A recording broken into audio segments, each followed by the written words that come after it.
والصلاة والسلام على رسول الله صلى الله عليه وآله وسلم. الله رب محمد صلى عليه وسلم. نحن عباد محمد صلى عليه وسلم. Honorable and respectable elders, brothers in Islam, lovable youngsters,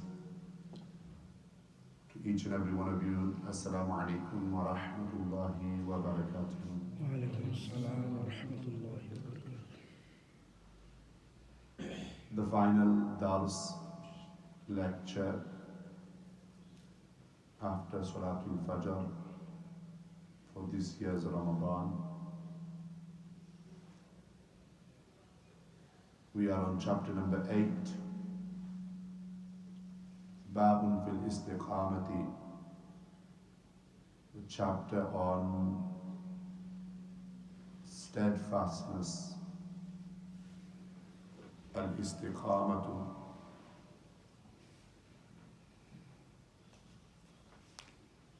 The author begins by mentioning 3 verses from the Quran in relation to steadfastness. The first verse from Surah number 11, verse number 112. فَاسْتَقِمْ كَمَا أُمِرْتَ. Allah Almighty Jalla wa Ala says, so remain steadfast as you have been ordered. Remain steadfast as you have been ordered.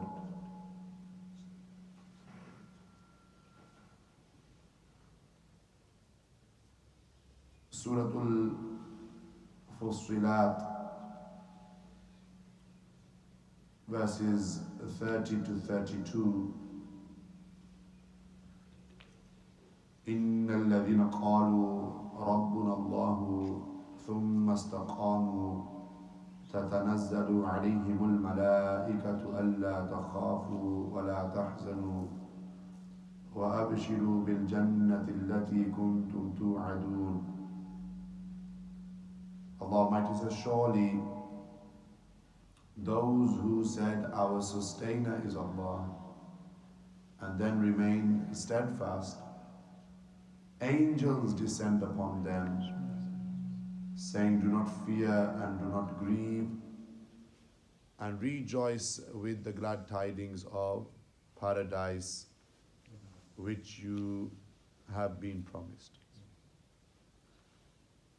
When we remain steadfast upon our deen, our religion, then the angels descend upon us and they make this dua and give us this reassurance that we have nothing to fear and we have nothing to grieve. And of course, as we've just heard, the glad tidings of paradise are for those who remain steadfast.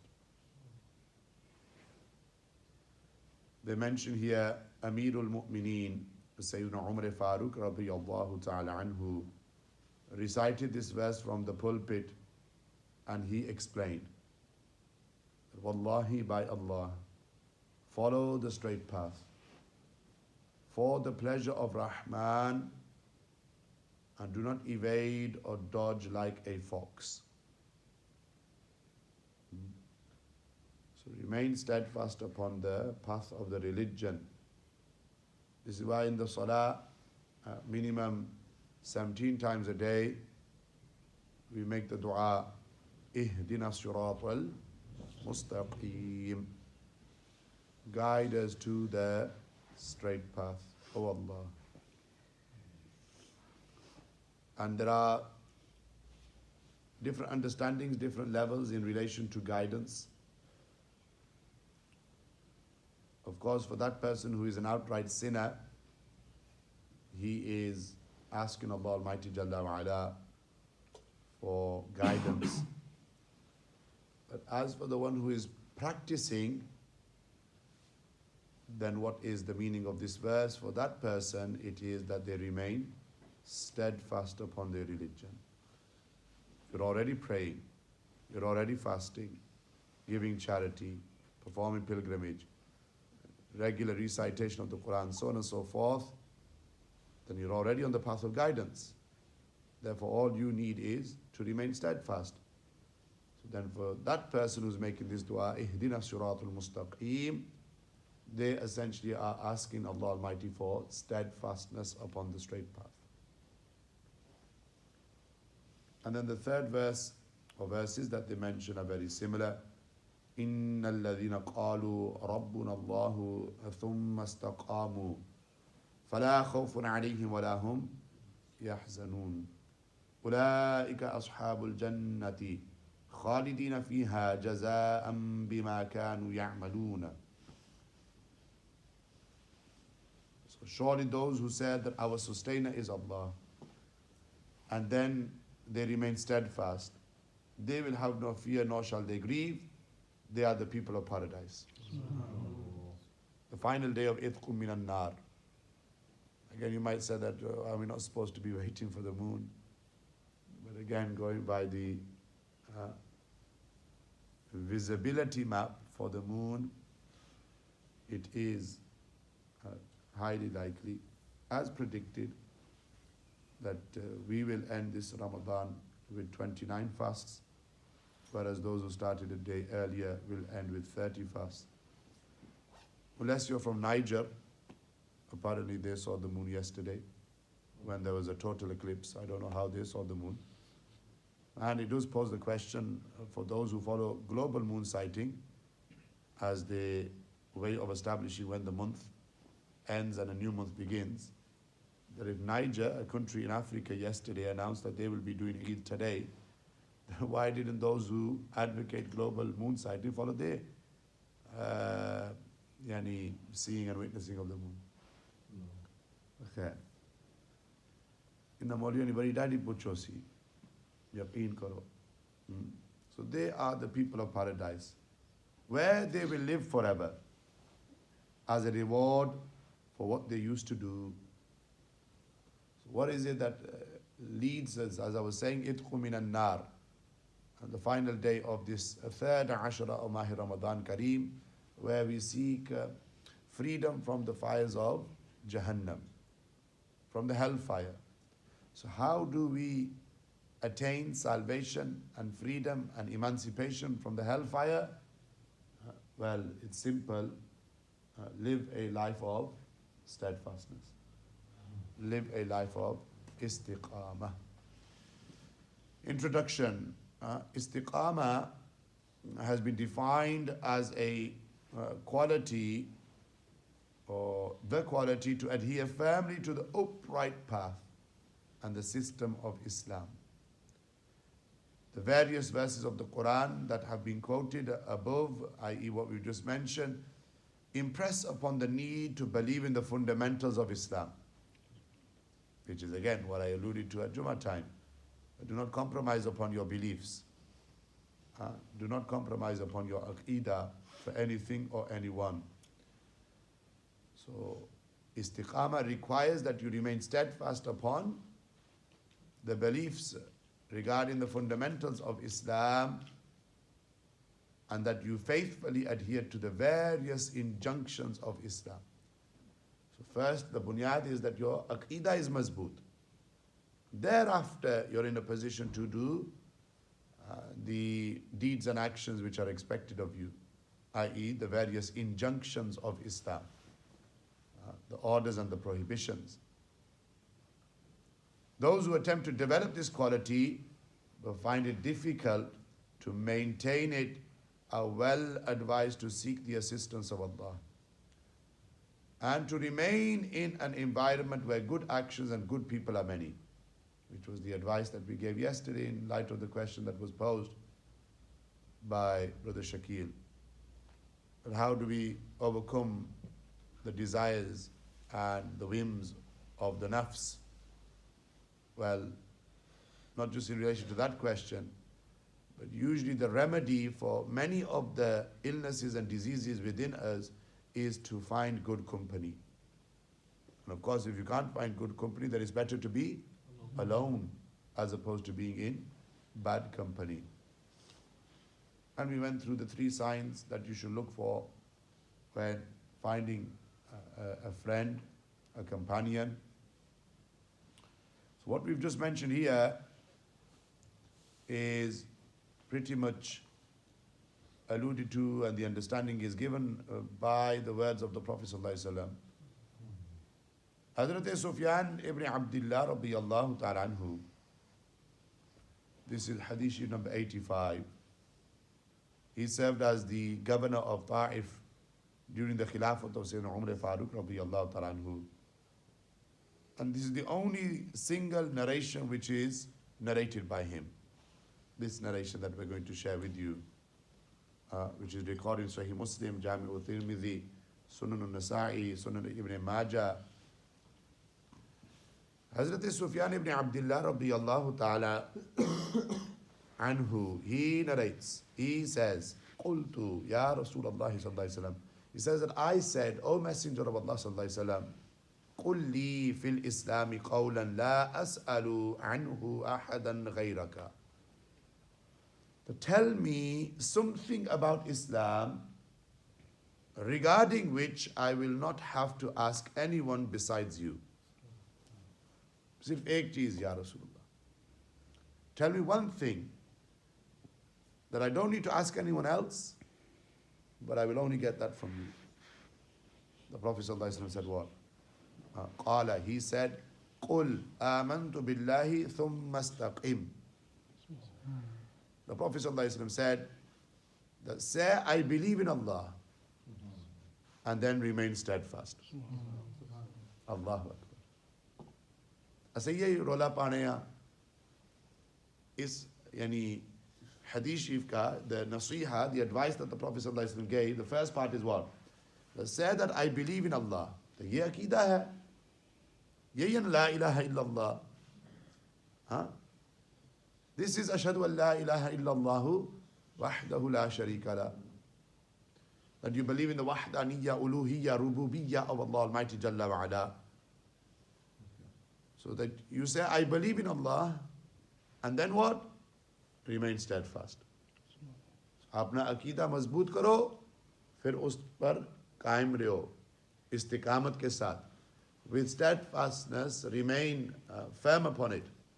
Upon what? Upon your aqidah. A'mal come after. In terms of a'mal, there is a lot of fluctuation. Good days, bad days, spiritually high days, spiritually low days. But if your aqidah is mazboot, then alhamdulillah. Though we're not advocating that you should be kamzor in your a'mal. Both go hand in hand. The correct beliefs and doing righteous, pious actions and deeds, both go hand in hand. But of course, we're insan, and sometimes, as humans, we have moments of weakness. So it is very important that we always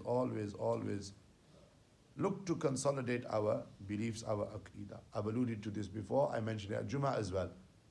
In light of what we've just heard, the Prophet ﷺ said that say, I believe in Allah. Some people say that they believe in Allah, but they will advocate that Allah sits on the throne. Or they will believe that Allah Almighty has the ability to lie. Astaghfirullah. Or they will say that Allah Almighty is above the heavens. Or they'll make other statements like this, hugely problematic statements, where differences lie between the true Ahli Sunnati wal Jama'ah and these deviant sects. Some who are guilty of doing tashbih and tajseem to Allah Almighty Jalla wa'ala. Yani anthropomorphism, ascribing and attributing human-like qualities to Allah Almighty Jalla wa'ala. And this is hugely problematic. Others will say that, oh, we believe in all of the prophets. I'm giving you examples.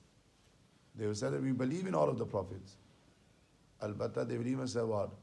We believe that the Prophet ﷺ is the final prophet, But then they will also say, there is a possibility of another prophet coming after him. They will say this openly. And they are adamant in portraying themselves to be Muslims. You know who I'm alluding to? Yes? 30 million of them worldwide at this moment in time. 28,000 of them here in the United Kingdom. These individuals who are hijacking the identity of the Muslims. Qadiani, Mirzai. For those of you trying to fill in the blanks, I will not hesitate to nudge you in the right direction. So they will say, what? Oh, we accept that the Prophet ﷺ is the final prophet. But the fact that Mirza Ghulam Qadian, he has claimed that he is a prophet, this is their argument. This doesn't affect the Nabi Islam is the final prophet. But rather they will say, oh, Mirza Ghulam Qadian is there to assist the Nabuwah of the Prophet ﷺ. Astaghfirullah. And other ludicrous claims like this as well. And the fact that people lend their ears to such individuals, this in itself is worrying. But it is a sign of the times that we live in. We expose ourselves to such discussions and podcasts and debates on TikTok and social media and so on and so forth.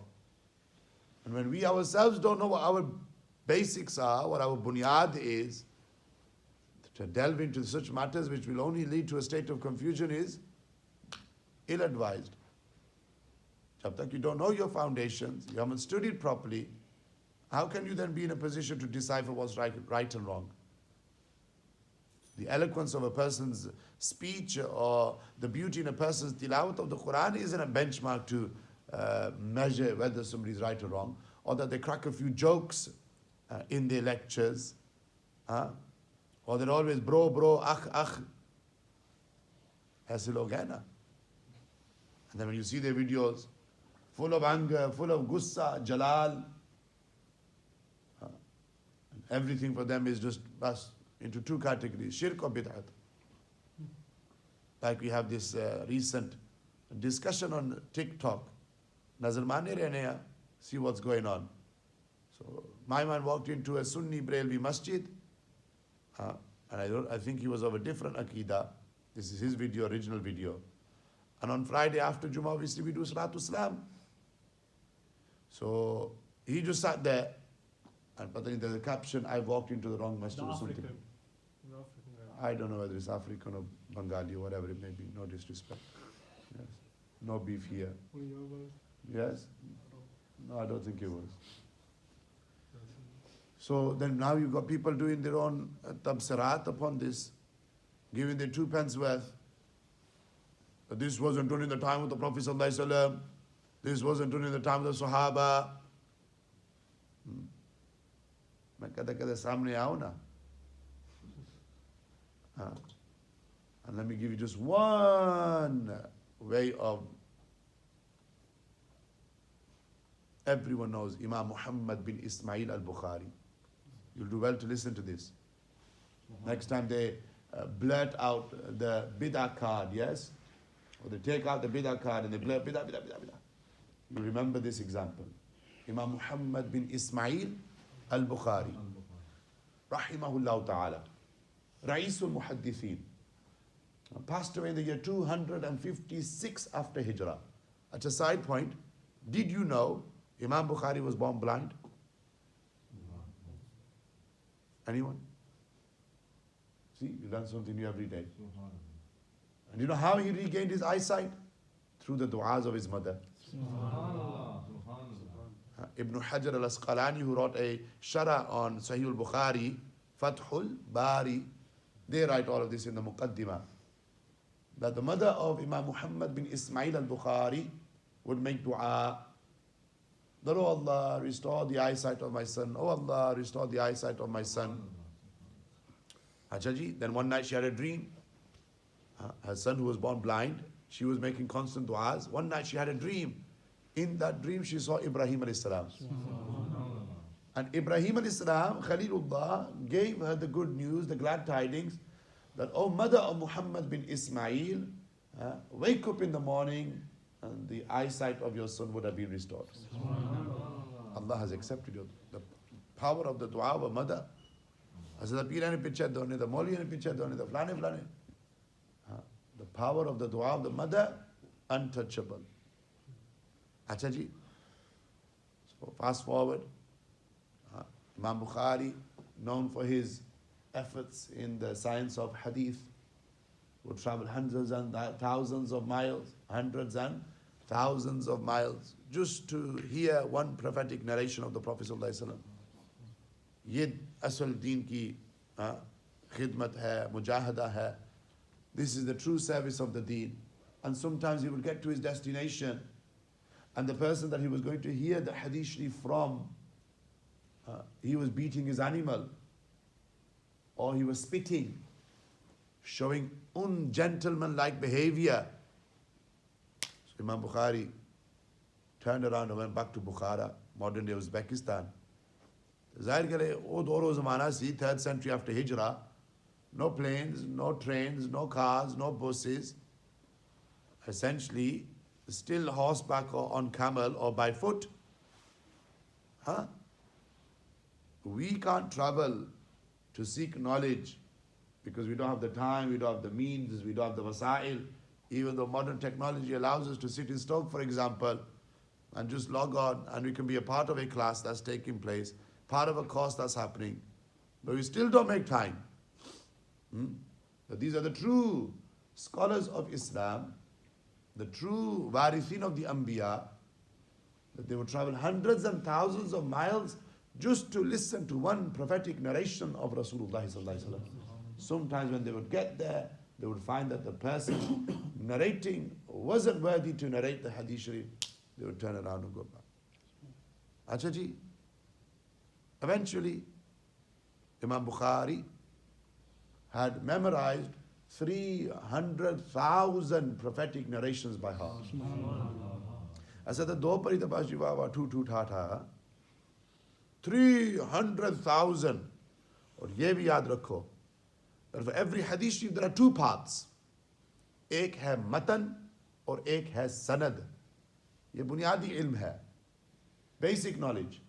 Every prophetic narration has two parts.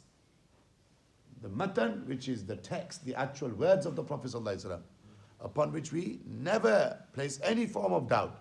Unless the narration, should I say, is fabricated, mawdu wa ikalada bahas hai. And we're not going into the technicalities of it. And the second part is the sanad. Sanad is what? Chain of transmission. Yes? That Zuhayb heard from Hafiz Anzar, who heard from Hassanuddin, who heard from Anis, who heard from Imam Sahib. Ye ek sanad hai. Then based upon the strength of the narrators, there are different classifications and gradings of the prophetic narrations. Are we following? And then within that discussion, regarding the asanid, we have a term known as da'if. Those who go to colleges and universities will be familiar with this term. Akhi, this is da'if, hada da'if. So then what the person who's listening, oh, da'if narration, da'if. Even though da'if narrations can be used in order to establish manaqib and fada'il, virtues and excellences, and in order to establish nawafil and mandub acts of worship, yani voluntary acts of worship. Yes? Like for example, ungal thori ji lammi ho jasi, stay with me, the narrations regarding the kissing of the thumbs. Yes, we accept in terms of classification, these narrations are da'if. The actual amal and the words, that's not something that we're talking about. The strength of the chain of narration. The strength of the chain of narration may be weak, da'if, there may be du'af in it. That a person within the chain is weak because of his memory, because of his behavior, so on and so forth. So the scholars then downgraded from Sahili Dhatihi, Sahili Ghairi, Hasani Dhati, Hasan. Da'if is number 5 on the list. Are you following? I can sense a few questions afterwards, but nevertheless. So if a narration is da'if, do we reject it? No. We still honor that narration. Albatta, the scholars of Usulul Hadith, this is the whole science. They say that, like I've just mentioned, you can use a weak narration to establish what? virtues, excellencies, and voluntary recommended acts of worship.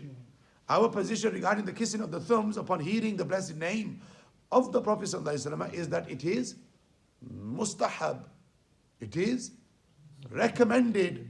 We're not saying it's fard or wajib. Otherwise, you'll need different proofs and evidences to establish. The jira amal mustahab hai. Da'if narration can be used to establish that.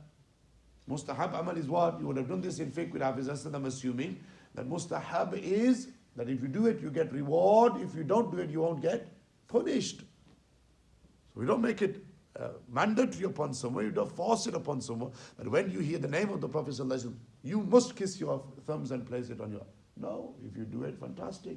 It's an expression of love. There are many benefits and fawaid in this. But if you don't do it, then we're not saying, must be fatwa lana to supper. Huh? Are we following? Oh, Galo, you see Imam Bukhari di. Jere bidat ka rat lane na. Just pose this one question to them.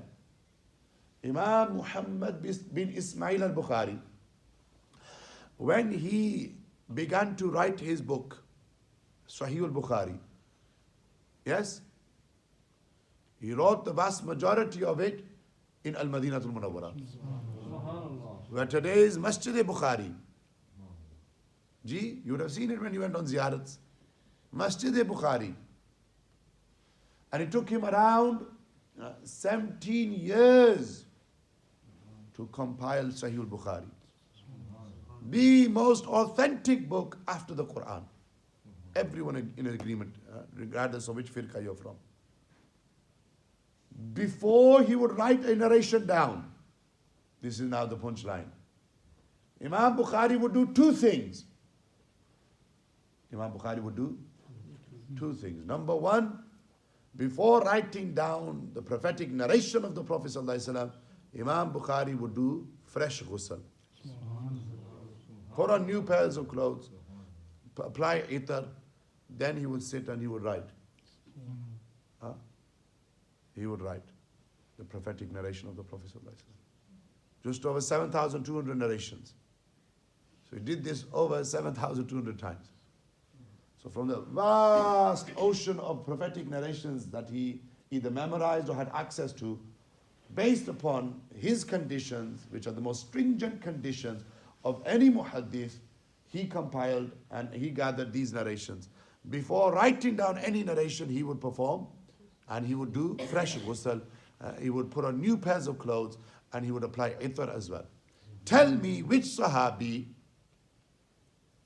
before narrating the Prophet ﷺ and recording area £1,000, वैसे 1000 पर stock की होया वहाँ, £1,000 for anyone who can tell me any sahabi before narrating a hadith sharif would perform fresh ghusl and then do bayan of the hadith of the Prophet ﷺ. And if you can't give me an example from the Sahaba, from any book, फिर लाओ ना Imam Bukhari पर fatwa that he's a mubtadi, that he's a bidati, that he's an innovator. But you won't go there, will you? ये तो पहला अमल है ना. दूसरा क्या सी? After doing the ghusl, he would stand and he would read 2 rakat nafal. पहले ghusl, fresh clothes, itar, stand, read 2 nafal, then sit, write the hadith sharif down. Again, question is being posed. Give me one narration. Brother, I'll even accept a weak one from you. I'll make it easy. Give me even one narration. Where Siddiq Akbar, Farooq Azam, Uthman Ghani, Ali Murtaza, Sayyidina Abu Hurairah, Sayyidina Anas bin Malik, Sayyidina Aisha, Sayyidina Sa'ad ibn Abi Waqqas, all of the narrators of Ahadith, all of the Sahaba, where any of them before narrating any Hadith Sharif that they read 2 rakat nafal. And if they didn't, then the same ruling you apply upon us, that standing for Salatul Salam is wrong, doing Milad Sharif is wrong, this is a bid'ah, this is innovation, and you label everyone, paint them with the same brush, then do the same and be just and put a fatwa, a ruling on Imam Bukhari. Call him a mubtadi'. Mubtadi' meaning innovator. लेकिन उठे नहीं जाने क्यों? लेकिन बस if you got this one यानी ammunition और भी है हमें पाया ना कच्चे ना अल्हम्दुलिल्लाह, पक्के हाँ हो रही है, लेकिन इस एक एम्यूनिशन का और एक व्हाट यू कॉल इस सवाल का जवाब दें तो ठीक है जी. Or in addition to this, as I said right at the beginning, if you've been following my daily lectures here, there and everywhere, that these individuals are guilty of committing injustices against Islam. How? They do khiyanat. How? That they will take a verse or a part of the verse. They won't contextualize it. They won't put it into context. The best you उसी एक आयत और आयत का हिस्सा और एक हदीसी वो हदीसी का हिस्सा पर they put the whole manhaj and methodology and ideology upon it. Yes, this whole discussion regarding bid'ah and their position is what? वो एक हदीसी का टुकड़ा है कि कुल्लु बिदअतिन दलाला, that every innovation is misguidance. Sorry, Sheikh. Is that your alarm to go back to sleep or? So, kullu bid'atin dalala. This is the argument, you would have heard this 1,000 times. Ye dekho ji hadith sharif, last part of the, even though the whole narration needs to be contextualized. The reasoning for the words of the Prophet ﷺ needs to be looked into. What's the context? What's the background? Asal tariqa ye hai na? The Sirpasti translation question that was posed a couple of nights ago. Can I just read a translation? This is the issue and problem. Just reading a translation is not going to give you any form of understanding regarding the deen, jab tak you don't contextualize the verses and the ahadith mubarakah. Because there are numerous and countless other narrations where the Prophet ﷺ alludes to good innovations and bad innovations. And then after the Prophet ﷺ, you've got the a'mal of the Sahaba. Then you've got the understanding given by the A'imma. So you're telling me today's TikToker, influencer, preacher or speaker has got more understanding of the deen than Imam Shafi'i, who says that there are two types of innovation, without going to the depth of the discussion.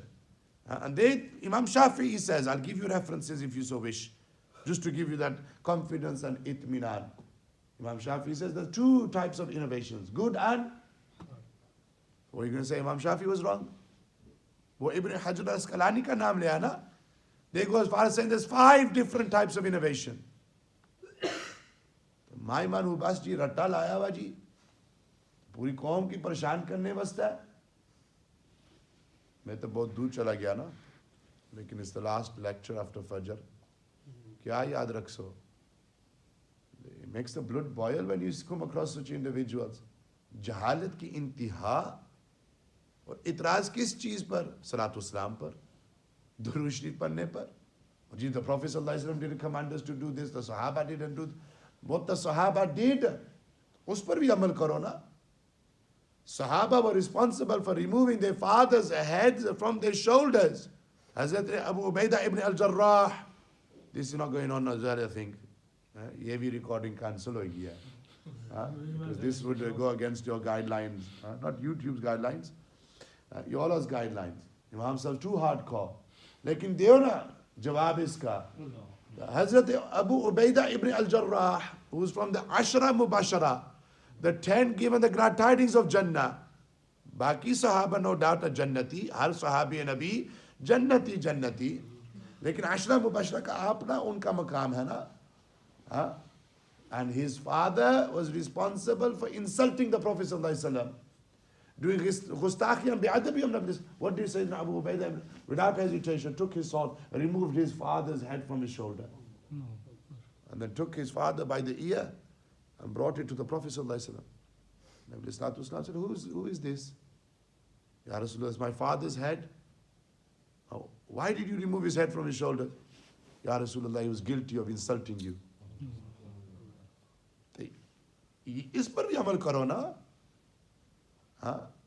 लेकिन it है कौन ही? Because they know that their own elders are guilty of insulting the Prophet ﷺ. The books of the Deobandiya, the books of the Wahhabiyya, Najdi, read The elders are guilty of bi'adabi and ghustakhi of Nabi Sallallahu Alaihi Wasallam. This is the whole jagra. This is the whole issue. So you take and choose and pick of the deen what suits you and your agenda and your own ideology. And the Sahaba didn't do this. What the Sahaba did do, oh bhi karo na yaar. Every 1 month and 4 days the Sahaba were doing jihad. आजकल कोई जिहाद का नाम ही नहीं लेना. ये सुन्नत नहीं. This is the 6th pillar of Islam. Over 500 verses in the Quran regarding jihad. फलस्तीन का मसला देखो, इंडियन ऑक्यूपाइड कश्मीर का. आजकल लोग समझे बस अखलाकियात के साथ और अमन का दर सिर्फ दी अमन अमन अमन अमन. दरमियान जाओ ना अमन के साथ और अखलाकियात के साथ. Go and speak to IDF and say to them, oh, no, please don't kill our Palestinian brothers. Go sort the Indian occupied Kashmiri masla out with your character and your conduct and aman. Yes, no doubt Islam teaches you and me about aman. Islam gives you and me the dars, the lesson of peace, harmony and justice. But Islam also gives us the dars of ghairat as well. When your sisters are being raped in Syria, in Yemen, when brothers are being burnt alive and butchered on the borders of Burma and Bangladesh, when brothers, Muslim brothers, we are one ummah, aren't we? उतना कोई नहीं बोल रहा. सिर्फ तुझे इस गाल पर चिर पी हुई है जो सलातु सलाम क्यों पढ़ने, जब मिलाद शरीफ क्यों करने, तो मैं इस पर भी बोलो ना यार. लेकिन इतना कोई बंदा अपना आवाज उठाने वास्ते तैयार ही नहीं. So don't fool the people with नहीं this is bid'ah bid'ah bid'ah bid'ah. आओ ना यार, गलत करो. लेकिन नहीं, haven't got the courage. But the very same people who talk about bid'ah and shirk, give me one clip of any of these deviant speakers where they have condemned the Zionist government of Israel, or they've spoken out for the Palestinians. And Saudi live here. Give me one statement from any government official of Saudi Arabia where they've spoken out against the atrocities that's happening to the Muslims in Gaza and Palestine. Sawal hi nahi paida hona. And then look at your own kurtut and actions. I alluded to this a few days ago. The very same Saudis guilty of what? Selling alcohol now in the kingdom of Saudi Arabia. Guilty of pop concerts, music festivals, WWE wrestlers coming and having wrestling matches. Sports washing they call it. Yes.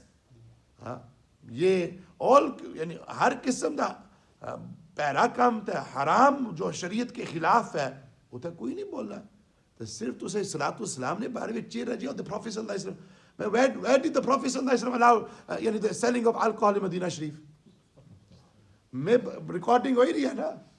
Any one of these little TikTokers, मैं भाई चूरे बस टर करने. What do you know about the deen? What have you studied? What are your qualifications? बस जी रट्टा लाया हुआ जी. ठीक है. If we're guilty of doing bid'at, innovation, so what are the Saudis guilty of then? उनकी नेकी लपसी, उन्हें ख्वाब लपसी. कुछ का क्यों लब रहा यार? Nabi Sallallahu Alaihi Wasallam said, I've left you 2 things, Quran and Sunnah. I pick a qasam by Allah Almighty on the last day of Mahir Ramadan Kareem. Every single aspect of our Aqidah Ahl Sunnati wal Jama'ah is from Quran and Sunnah. I pick a qasam by Allah. Wallahi. Though they usually are, Wallahi, Wallahi. चलो आज जी ऐसा ही Wallahi करने हैं. Wallah, Billah, Tallah. 3 qasam चाहने हैं. Wallah, Billah, Tallah. Every single belief, every single practice of the Ahl Sunnati wal Jama'ah, I can tell you with the utmost level of confidence, 16 years of learning and serving the deen is established from Quran, Sunnah and Ijma. And if I can't prove that to you, I can't satisfy you, I can't convince you, तो मैं अपना नाम बदलाई और सा. ऐਵੇਂ तेरे ने आदल ना रखिया ने ना, आदल करने वाला. जे आदल ना करी सकने, वो भी दीन ने मामले विच. फिर असा तो वड्डा कमीना कौन है या फिर? लेकिन unfortunately, I'm sorry to say, Maulvi Hazrat, illa mashallah, most of them have failed.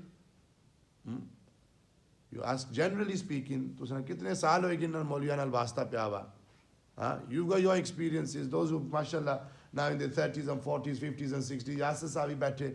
I'm sorry to say, these ulama, मैं भाई ने बड़ी डाटी पूछो सी क़यामत के दिन पर क्या ऐसा जवाब दे सा यार हर किस्म का पैरा काम हो रहा है हमारे माशरे में community में and I'm not just talking about matters of aqidah here what I alluded to right at the end just before the dua last night drugs alcohol helium balloons gas तो कोई बोलने वास्ते तैयार ही नहीं how many times do we go to a मैं ना करना गल करना जा इस मस्जिद निवाह वाह बल्ले बल्ले जब मेरी जाई नहीं यार ऐसा कुत्ते हैं कुछ का की चूरे हैं लेकिन reality is what? That gosh, if only 10, 15, 20 other scholars up and down the country also spoke out against these issues and vices and evil, maybe then we wouldn't have these problems which are as prevalent as they are if our scholars would fulfill their duties.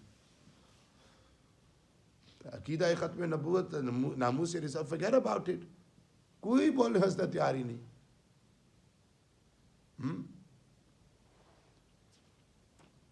So there are only two narrations for you locally in this chapter. Ye asal istiqamat hai. That you do not compromise your values, your morals, your ethics, your principles, your usul. Jis bande ko usul nahi tha, us bande ko kya hai yaar? And I give you this example all the time, my parting words. That if somebody swears at my father, somebody insults my mother, how would I react and respond? Maulvi, student of knowledge to one side. How would I react and respond? Ji? 10 months would land. Zoeb ki ahat hai. I don't know about Hafiz Sahib, I don't think he. Ismail ho gaya ji. One or two. Hashim ho gaya, mashallah. Yeah, mashallah. Thank you ji. You're not making a pledge here of £100. But just like yeah, big shak obviously. If you got big shak behind you, you got nothing to worry about. Ji, 10 months would land. How dare you insult my mother? How dare you disrespect my father? Ye to chalo understanding ke liye hai na. And what about those who are guilty of insulting and disrespecting the Prophet sallallahu alaihi wasallam? Utha sana ghairat iman nahi jalda. Or they're guilty and they are guilty of insulting and disrespecting the Ahlul Bayt, the family of the Prophet. Somebody insults our family, how would we react? If somebody insults the family of the Prophet, parvai koni, but wo peer ho ja maulvi ho ja koi musliman ho ja ghair muslim ho ऐसा होना चाहिए नजराने पेश करने थे हाथ चूमने थे पीछा पीछा पीछा बुलाइए जी. Or they're guilty of insulting and disrespecting the Sahaba Ikram, like we discussed in the Q&A from the question that Mustafa posed. Apna miyar paida karo. And here I'm not inciting, is it? I'm not inciting violence. To an extent, I'm a pacifist. But the reality is what? Kam az kam ghairat iman paida karo. And we're not saying that be, at least, yeah, use this. When I went to Holland back in September, 5 days in Amsterdam, Tablighi Dora obviously, first time, and they rang me at the beginning of Ramadan saying, Imam Sahib, we want you to come again. I told them, good luck trying to get me into the country now. Now we've been blacklisted and branded an extremist. The war, back end of September this was, just to give you an example of how things work. Not to expose anyone. So when I arrived in Amsterdam, my host was a brother by the name of Shahid Basharat. He's normally responsible for calling ulama and Naat Khan Hazrat. So, khair, I won't go into all of the details. So Thursday I arrived, Friday Jummah, Friday evening gathering, Thursday evening there was gathering. Saturday then I had a couple of hours free. Some of you heard this from me. I won't mention what happened during them couple of... After we went and visited a masjid that was opened by the Pakistani community, that's another story. we had a lunch, late lunch, Turkish restaurant. Acha khana si. The brother who hosted the late lunch was a Muslim journalist, reporter. I won't mention his name. Recording area. So we were just discussing the challenges that we face in the UK, and then I asked him about the dynamics in Holland. So he says to me, yes, who I was listening to, he says, Imam Sahib, 2 weeks prior to your coming here, right-wing extremists were guilty and were responsible for desecrating and burning a copy of the Quran on the streets of Amsterdam. You would have seen this on the news. Yes? He goes, Afsos ki baat hai, Imam Sahib, it's been 2 weeks, but not a single scholar in the whole of Holland has even spoken out to condemn this.